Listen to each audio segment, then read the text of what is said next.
deep squats. Doesn't get much more basic than this, but it's really worth investing some time in it. This is one of those ones that's just going to keep on giving in mobility terms. It's crucial for all sorts of crawls and strength moves later on. Now, your butt may get all the way down to touching the ground, or it may not. You may only end up at 90 degrees. Wherever you are, it's cool. That's where you're at today.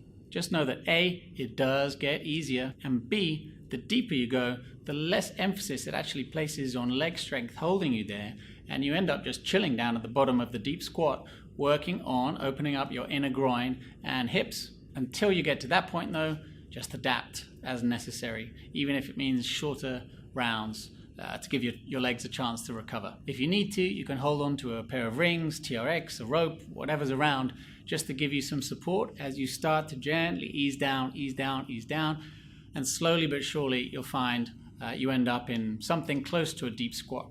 Just remember, this is actually about hip mobility, not about leg strength right now. Okay, let's do it.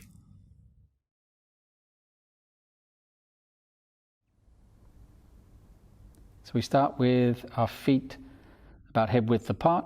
We're going to drop straight down with our hands out into what we call the deep squat. Now that squat may be wherever you are today. It doesn't matter how high or low you are, just work with it. Once you get there, do nothing. Wait. Just hold. Hold the position for a minute, for 2 minutes, or 10. Tune into your body's feedback signals while you're here. Are you in danger of falling backwards or tilting forwards?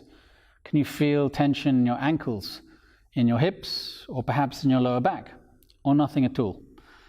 Opening up this type of dialogue while you're in the deep squat with your body is a big part of mobility, as it's the red flags, the feedback that you get. That's where you need to be focusing your efforts in the future. So this one, there are no reps, there are no sets, it's just a hold. If it's 1 minute or 10, just make a note of it mentally and think of building it up each time you practice the deep squat.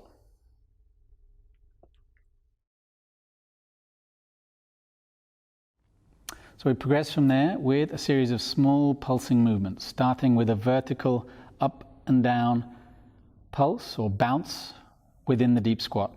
These will really open up the hip joints quickly. You can rep them for time, 30 seconds, a minute, or aim for 20 to 30 pulses. Then we shift the weight over onto one side, leaning into the ankle joint, opening up one side of the hips more than the other. Again, keeping the pulsing movement or the bouncing action going, just enough to tease out that extra bit of mobility on one side and the other, keeping both heels on the ground while doing this. Your feet might be tempted to lift up off the ground, keep them flat.